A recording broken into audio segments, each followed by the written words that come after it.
Hello and welcome to Car Motivators, Who's Happening in Automotive podcast, whereby we spotlight those who represent the best practices of our beloved automotive industry. My guest today is a gentleman who you more than likely already know. He's been in the industry since 1997 and was selected as the Auto Sales Recruiter and Trainer of the Year for the last 2 years running. His territory is national and his training covers not only sales but BDC classes as well, probably more. He also digs 70s rock and pop, so he's automatically a man of outstanding taste. He is an MVP in the auto industry and national recruiting and sales training expert for AutoMax, Anthony Santangelo. Thank you for taking a breather with us.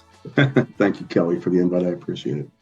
What drives you to work as hard as you do? What was the spark that lit your pilot light? Because I'm looking at your social posts and you're logging serious miles.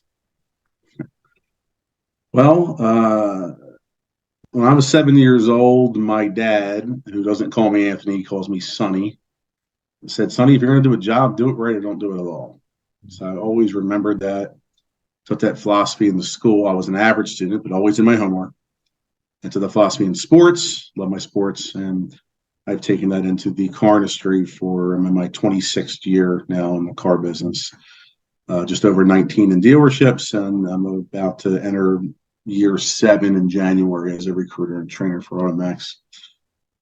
So I just, it's my social media hashtag. I go all in every day. Do it right, don't do it at all, as my dad said. So that's kind of what I do. Yeah, I saw your post about how you were thankful for the things that you were thankful for and how you picked yourself up off the mat. That's, or I should even say the canvas, because that's the mark of a champion. Now, we've had substantial changes in the industry over the last few years. How has that economic dynamic affected your recruiting practice? It's been a lot of dealers still need people. I've still been busy, and it's not just been on site, it's been remote. Technicians, advisors, parts counter, body shop techs, body shop estimators, GMs, GSMs. We recruit for every position. So my remote recruiting has picked up, actually record setting. Last year I broke the AutoMax record with 96 AutoMax hire deals. I think the record was like 40 something by me. So I broke my record, and I broke it again this year. I'm at 120 something right now. So we'll see what I finished with come 12/31. So with that, but I have my on-site things as well. I go on site for sales, which is my background, obviously, selling cars. So it's been a little bit adapting with service. Service obviously has been a big money maker for dealers, but it's also still finding the right people. The exciting thing is 2021 was the first year ever that the average dealership employee income out of all the employees reached over $100,000 a year. And that was because of two reasons. One, the sales side, making more money than they ever have in their life. But I also believe it's service managers and GMs and service directors, not all of them, but some, opening their wallet and paying technicians what they properly deserve. Not all of them are doing it, and that's why you're not getting them. But the ones that are, and the results are there. Now, people think that recruiting is just taking out ads, but it's a lot more. It includes reputation management and other SEO elements. Can you run with that? Oh, no, Kelly, you just run an ad and everyone comes running. That's how it works, right? That's what people think. You're absolutely right. You think, well, I can post an ad. I don't need you. Okay, try it. It's not easy. No-shows, cancellations. How many family bullshit emergencies that people have which aren't true? I have the C word. I call it the error of the mask. I don't use this C word. I say error of the mask. Okay, send me proof. And crickets. Okay, you're a liar. It's to go through that. Then you go through horrible onboarding processes, HR departments that are lazy, that don't follow through. And then when it's payroll week or end of month, God forbid, the onboarding, got to take a backseat to that. We got payroll this week, we got on end of month, sorry. And then they lose people and they wonder why they're working for their competitor. It takes a lot, but it's a team effort. No one person, myself, nobody can do it by themselves. Nobody can. It is a full-time position to be able to do that. And those that cooperate and follow through get the good people, and those don't. But it's tough. It really is. It tests me every day when I'm in hotel after hotel across the country, going through deal after deal after deal, and all the deals I'm working. And I just basically showed you.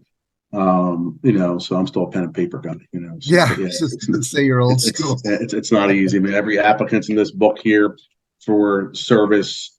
Not salespeople. I have a different book for that, but then this is all the people I'm working in, tax advisors, parts counter, and all that stuff. It's not easy. Yeah, I can imagine. Well, what are the characteristics of a great recruiter? You touched on it a little bit, but I deal with baseball scouts and college recruiters on a semi-regular basis, and I wonder what the parallels might be. I think it has a lot of parallels, and I'm a huge baseball fan. Baseball's my first love.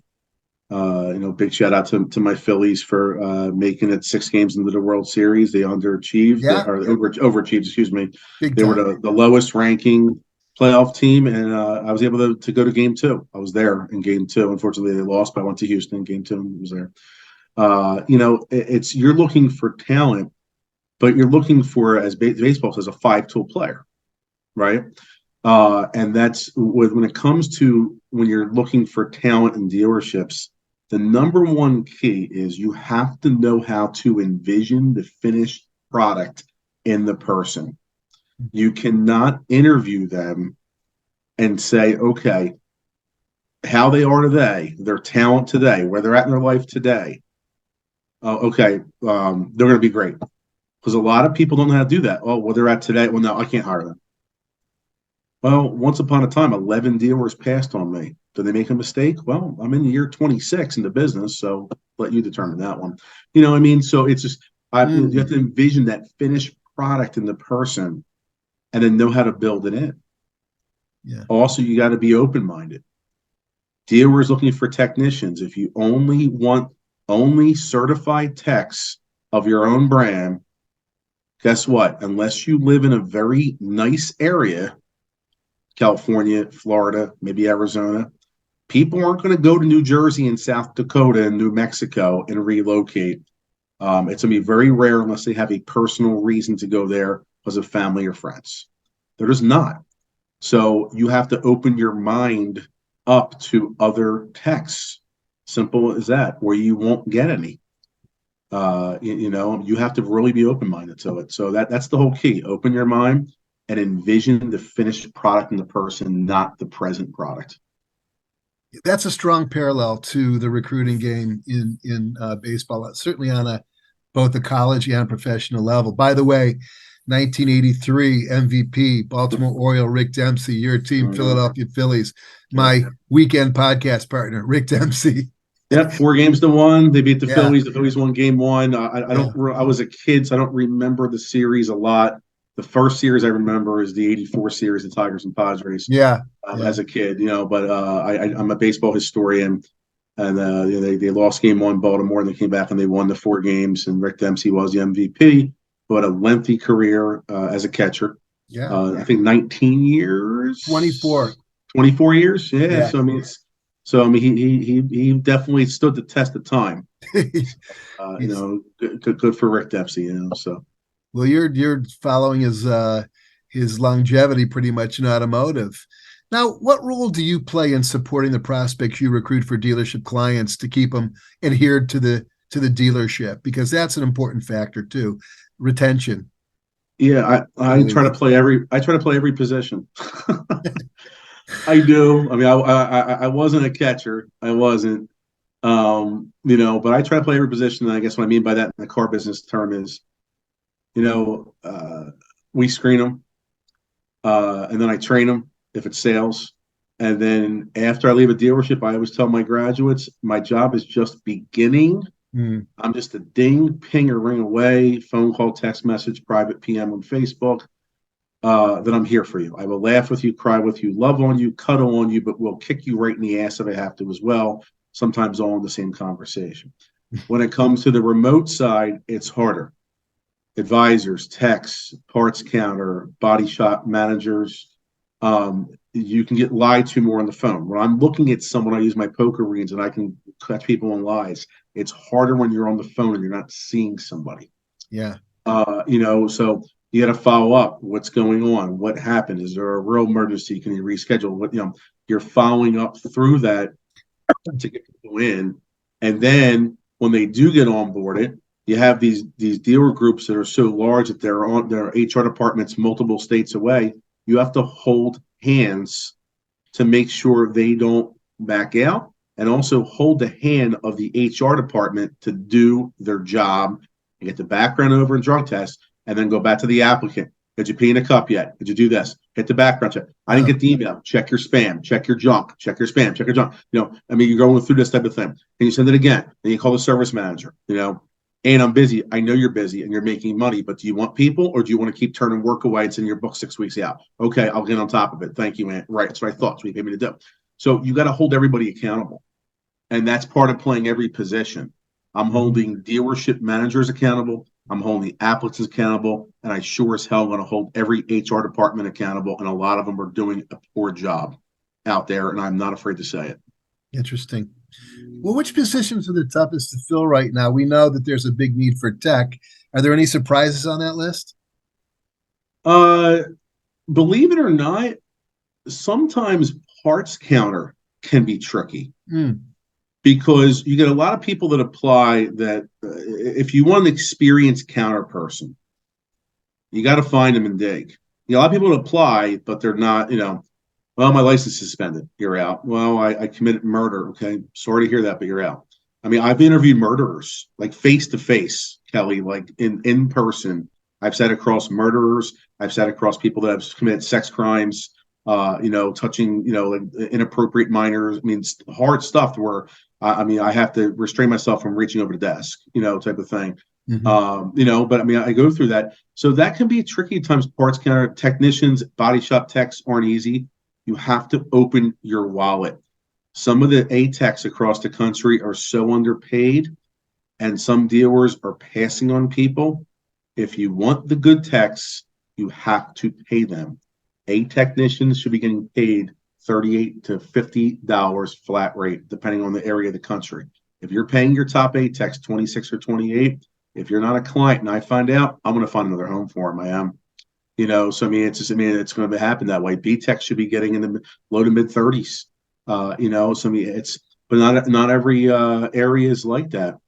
But, perfect example, I have an area in New York. They reached out to me. They referred to me from their 20 group in a very, very difficult area in New York.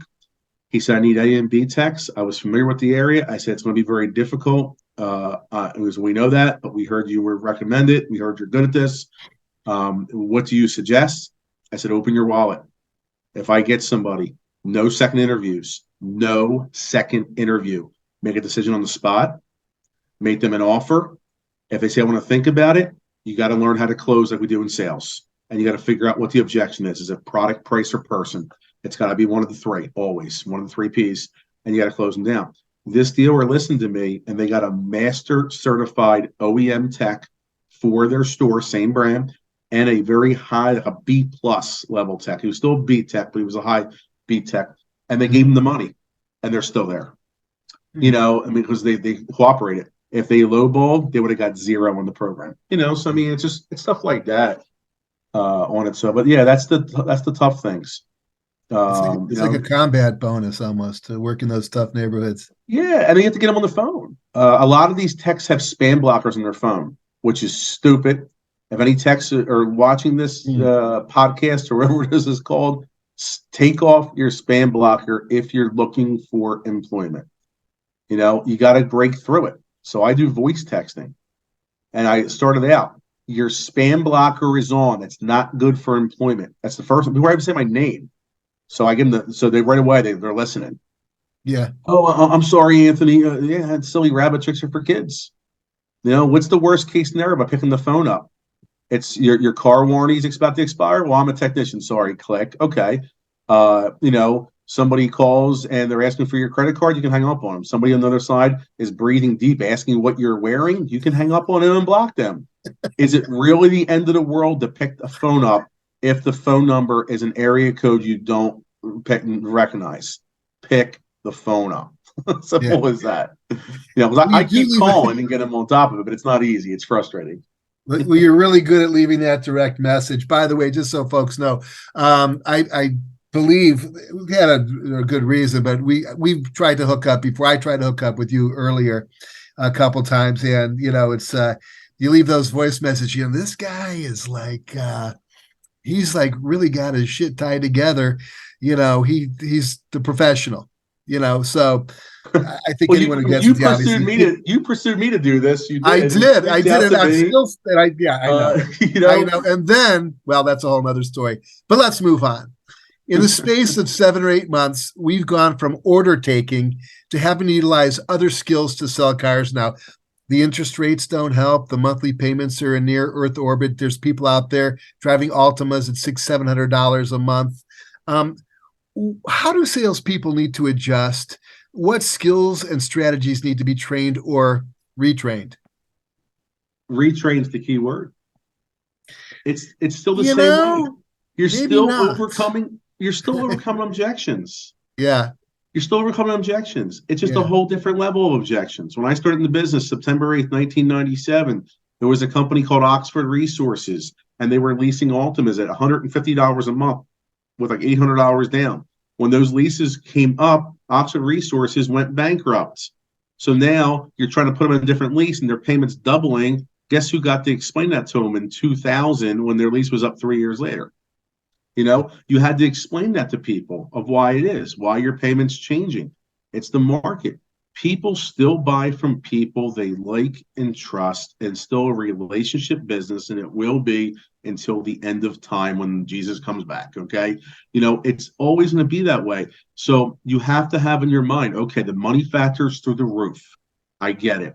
Interest rates, buy rates 5.9 now versus buying it, 2.25. Okay, it's higher. The mathematics, really, it's not a big difference in the interest rate, depending on how much you're financing. People don't do that. I had lunch with somebody, a good friend today, and we were talking about the gas miles and when they bought a car, and she was like, well, it's like the gas miles, so I didn't want to go with this over that. I said, well, how many miles a year do you drive? And I sat and broke it down. It was a $98 a month difference. She goes, is that it, Anthony? I said, like, yeah. Everyone thinks it. Perception's reality. That's the whole key. And you have to break down that if somebody wants something bad enough and they believe in you and they trust you, they're going to buy it. Just like Craig Lockhart says, founder and CEO of AutoMax Recruiting and Training. If we do what we do better than anyone else, someone will find a way to pay us. And that's an exact quote from Craig. So that's the same thing. If you do what you do as a salesperson, as a manager, as a service advisor trying to get someone to okay a 60,000-mile service or a transmission job, whatever it may be. If you do what you do better than your competition, they will pay you. That's why I have the awards on my table in California. Simple as that. When you walk into a client's dealership or a prospective client's dealership, what does your checklist look like when you determine what their training needs might be? Well, when I'm walking there, I'm already been invited there most of the time. I walk into dealers when I'm on, I'm traveling and stop in and say, hey, introduce myself here or there. It's not a whole lot about that because I have so much repeat business and referral business. I'm so grateful for all the referrals I get and the repeat business. So grateful of that across the country. I have people that I've never even met before that, when they think recruiting, they PM me on Facebook. Hey, I've been following your stuff. I know, we never talked before, we need people. So it's there. Now, when I get to the store, I'm doing a lot of times recruiting. So I'm trying to figure out what they need. And then I'm watching the store. I'm watching the culture of the store because now I'm going to speak about this in training class. If I'm doing experienced training, the big key for me is I want them to tell me, how can I serve? I sat there in your desk when a so-called trainer came in who they thought they knew it all and I tuned them out. I will not do that to you. I don't know it all. This is my background. Here's my faults. Here's my screw-ups, but this is what I did good. Tell me how I can serve. And if it's just hearing you bitch and moan about what's going on and keeping it in confidence away from your management, as long as you didn't do anything illegal to hurt the dealer, I will keep it between you and I. No problem. And be there. So I think you have to adapt and call the audible the line of scrimmage. You're serving, and when you're a point guard and you're sitting that half court offense when it's the NBA playoffs and you're not hooting and hollering and going back and forth and everything. It's not, freaking Lakers showtime. It's like you're doing half court offenses in the playoffs. You have to know how to break the defense down. And that's what I try to do in dealerships. And the key is the one word, it starts with the letter A, adapt. Adapt. Let's talk about BDC because you work with BDCs. What makes for a great BDC personnel, I should say? What's the secret formula for developing a BDC superstar? Well, I was a cradle to grave internet manager for 14 of my 19 years. A lot of people think I'm only a recruiter, and that's not true. Whoever's watching this, I am a sales trainer. Okay, that is my natural ability. I had to grow into being a recruiter. And the whole key to BDC is, number one, are you going to do cradle to grave as an internet manager? Or are you going to be a BDC person where you're going to call the appointment up, they're coming to ask for you, and you're going to TO them to a salesperson? You have to know what business model you want in your store. Now, the latter is what most dealerships go to today. The former is what I did, and I actually prefer, provided they follow up. So number one, you have to be what my late mentor, George Du Bois, used to call me, relentless. You have to be relentless and follow up. I have a graduate who's very, very special. They've been in the business 4 years this month, and they're an internet manager, but they are a BDC manager. And she does an amazing job of getting people in. She does. But it's not her fault if they're not selling the cars. That's not her thing. Now, if you're cradle to grave, now you do have to take responsibility when it comes to that. So you got to be relentless, follow up. You also have to be able to give your BDC manager authority. Nothing is worse than when a person is wants numbers. Okay, I have to give you a call back and get with my desk manager. You lose the sizzle. Give the authority to them. I had authority as an internet manager. The buck stopped with me. Now, I've got to the point where it was invoice, less holdback, less $3,000 net loss. Okay, maybe I'll have a conversation with my GSM and say, you want to take this shit deal or not? Different conversation. But not every store is like that. Not every deal is like that. You got to have authority so you can strike when the iron's hot. Because the whole key is, what's your number one priority, Kelly, on the phone? You wanted to set what? You want someone to come in. It's an appointment. That's the whole key. You're not selling the goddamn car. You are setting an appointment. That's the whole key. If you have to call them back, guess what? Somebody else already ate your lunch, dude. So you got to be on top of it and have the authority. The problem is, what do? They put BDC people in that are afraid to take customers face to face. They don't have them certified in the product at all. They're getting paid shit, $12 an hour and $20 a show and 40 is sold, and they're making $38,000 to $44,000 a year, and they can't wait till 5:01 or 6:01 when their shift ends so they can leave. And that's who you have dealing with your most important client. I don't know about that one. So that's the whole key. You got to make sure you train them and then reward them for that. And part of it is getting the right person in place that's a leader as a BDC manager, internet manager, that can give direction to representatives and doesn't have to run to the desk. So that way you don't lose the sizzle and you can set the appointment, watch your rate go up, watch your solds go up, and count your gross profit when you get your bonus check. Yeah. Good answer. Now, this might sound like a simple question, and maybe it is, but you've been training and recruiting for quite some time. What do you love about it? Are there a couple success stories, micro or macro, that have had the most impact on you? The first story that comes to my mind is this. I have actually gotten a lot of transgenders hired in the car industry. Really? And I'm proud of that. I am. Because, and again, I don't understand that. I don't. Obviously, I was born a man. I'm not going to transgender to a female. That's not me. But I don't understand that. But I see good people of high character that I have. And I've gotten them hired. And they've done very well. They have. And I think that's the big key where, the first story I'm thinking of a person. I got them hired. 7 days into employment, they already had sold 4 cars. And she had a tough half a day. and she broke down, and that manager fired her. 7 days in, she called me crying. We cried it out, her and I. And this was a he to a she. Okay. Yeah. And I said, what do you? She said, I don't know if I can do this. I said, I believe in you. Just because he's confused doesn't mean you and I have to be. Do you want this for you and your wife? And she said, yes. Okay. Let's figure this out. I didn't have a store in the area, so use me as a reference. She did, but the dealer didn't call me. She got hired on her own, told me she's still there over 2 years later, number 2 or number 3 in the store. And she's very grateful for me. I'm very grateful for her. I actually, during one of my 10-day programs, which is my longest tenured program, a 10-day program is the highest employee retention. 3 weeks ago in Missouri, I had her call in and speak to the class.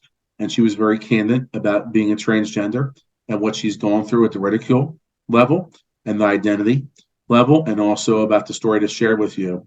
And she's very proud of where she's at, her and her wife. And what that's done is her wife has some physical issues, and she's been able to stay home, her wife, because she has now not only covered her income, but made even more, covered her past income and past career, plus her wife's, and then some. So her wife can be at home and take care of her physical issues. Yeah. It's stories like that. That's the first one that comes to my mind. I could sit here for 5 hours and tell you stories across the country of people. Another one, real quick. I interviewed with him March of 2020. Anthony, I'm making $80,000 a year. I have 2 young boys at home, 4 and 6. I have a daughter from a prior relationship about to go into college next year. Well, I go backwards in income my first year selling cars. I said, probably, Mike. Now what? I gave him the example. I gave him an answer he did not expect to hear. He looks at me. He says, I want to come to your training class. I said, I would love if you come to training class. Well, he came in, started April 1st, 2020, and in 9 months made $120,000. Last year made $253,000. I actually stopped and visited with him last Friday because I was in his area, and he had a little bit of a health issue this year, so that cost him a little bit, but he's still on pace for about $245,000 this year. Okay, nothing wrong with that, right? So he never looked back. Now he has twins on top of the 3 children, and his daughter goes to college in Italy. She just took a little sabbatical, a semester off, but she's been in Italy the last 2 years for school. She has a semester off, and we'll go back next semester. And he can afford all this. He can. And him and I are very, very close. Very close. I'm very grateful for him. He's very grateful for me. His wife knows who I am, even I've never met her before.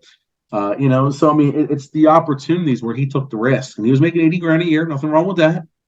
And he wanted something more. And the biggest thing about that story, Kelly, is this: his career did before, he wasn't home every night.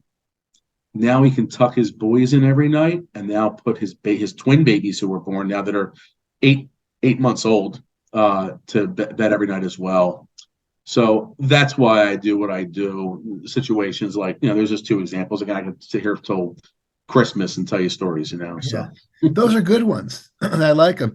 Hey, you know what? I don't have it written down here, but I'd be remiss if I didn't ask you about your curriculum. How long are the courses? You mentioned 10 days was the longest.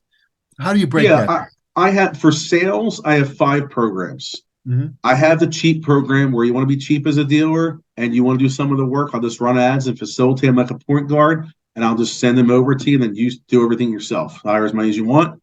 The next one, I'll do it remotely. If you don't care about my training, you just want bodies, but you want me to do the work, then I'll call the applicants. I will interview them via Zoom like we're doing right now, and you give me authority to hire. I don't TO to you because it'll get screwed up. Let me do the hiring on the spot, and then I'll send them in, and then you figure it out from there. No training at all. And then I have 3 on-site, 4-day, 5-day, 10-day. The 4 days, 3 days of on-site interviews. I invite who I want back to class to a quick 2-hour orientation. And then you hire as many as you want. 5 days, my most popular, 3 days interviews and a day and a half of training. And then 10 days, either 3 days of interviews and 7 days of training, or 4.5 days of interviews with a quick 2-hour orientation that first Friday, followed by 5 days of roll up your sleeves training. They're my sales programs. The rest of the programs for management and service and accounting and all that is all remote. All the rest of the programs. I have to believe you're probably closing some of the more premium deals. I get that feeling. It only makes sense to me, but hey, that's just me. Actually, I'm Last, not. really, you're I'm getting not, Kel. The 10 really day program is very rare. I'll do just a small handful a year because dealers don't want to pay for it. interesting. But statistics tell me, and I'm a stat guy. Like I'm a baseball stat. I'm a Yeah, stat guy with everything. yeah. That if I have enough time, I'm a type of person. You ever hear that saying? You only get one chance to make a good first impression, right? I'm the opposite. My first impressions are awful. But when somebody chooses to get to know me, I kind of grow on them and they love me. That's kind of how I am. So when I have an opportunity to teach for 5 or 7 days, I mean, let's put it this way. The 10-day program I did 3 weeks ago, it's the final Friday. I give them a lunch break. I come back from lunch. Jackie, one of the graduates, says to me, "Can you catch?" I said, "Well, I was a good first baseman when I played ball." And she throws this ball at me across the room. I caught it. I didn't drop it. I look at the ball, Kel. All 10 of them, all my graduates, all 10 of them signed it, and they wrote on there, "Go all in." Oh, I think I saw that on one of Yeah, your social posts. Yeah, that was uh, we, that was special. yeah, That was special. But I had, I had over a week with them. yeah, So I'll leave up to you to figure out if I made an impact in their life or not. yeah, But they impacted mine. I'll tell you that right now. yeah. And they're doing well. Well, one of them, again, first week, 4 deals. Mm. They weren't even supposed to be on the sales for the first week, and they put him on the floor. And the kid, I saw on Facebook, 4 deals he wrote, and only one of them, the person he knew. So it wasn't like he brought in 4 of his BFFs. It was only Yeah, one that was a prospect. 3 were customers of the dealership. So I mean, it's the impact you can make can last a lifetime. I yeah, mean, it really does. So but you have to have the time. You gotta have the time, and you can't do that impression in 10 minutes. You just can't really a lot of times. yeah. You're one of those guys, and I had a feeling you were going to be one of those guys. I work with one of those guys. You know who it is, and there's just a lot of good people in this business, and that's why I grew up around it, not in it, but around it. I had 5 friends whose parents had dealerships, and then I got into it in not that well a little bit ago, 2017, and I was really immersed in it at that point with dealership news and such. But I said, man, the people who are here, the trainers and the vendors, are really good people. This is kind of unique to me. I really loved it, and then fell out of it a little bit, and then just because of COVID, and jumped back in and such, and happy to do so. But you just another one of those bright lights out there, and that's why we're kind of giving you a little spotlight here. Now, I have one last question for you, and I call it the Nostradamus section here. It's, where do you see dealership models 5 years from now? Are we going to have subscription, factory direct? Will there be a hybrid? What do you think? That's a great question. I know in California, they want to go to all hybrid stuff, and was it 2035 or something? I mean, whatever it Yeah, is. I think there's always still going to be a market for a car that you put gas in the tank. At the very least, that'll be me. I won't, I mean, I rented a hybrid last week just because I just picked it off the lot because I'm yeah, Platinum Enterprise, but I didn't even know it at the time. It was a hybrid, so I got in the car and then it started. No, it's a hybrid, whatever. But there's still going to be a market for that. There will be. I think as far as inventory, I think things will never get back to how they were, where district operations managers were trying to jam inventory down GM's throats and flood their floor plan through the roof. I don't think we'll ever get to that point ever again. mm, But I think inventory will improve a little bit, and there'll be a Mr. Miyagi balance between it. So the OEM is happy with the volume, but the dealers are still holding gross and making money. I think it'll be a balance between it.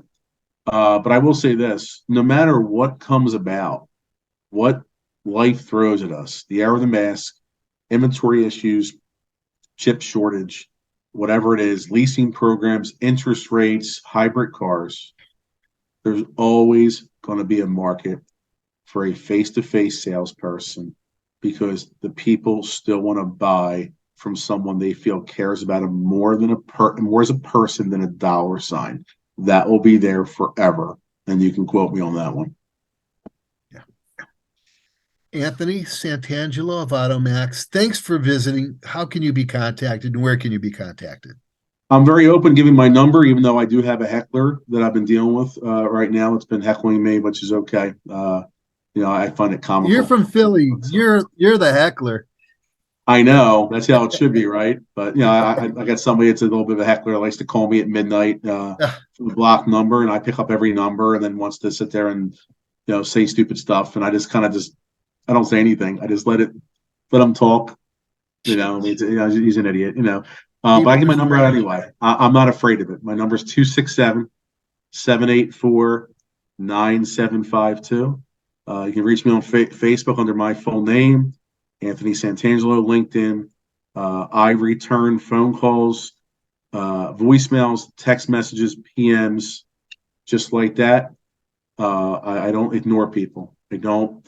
I get on top of it. All I have to offer you is honesty and efficiency, because as you see, I have no good looks.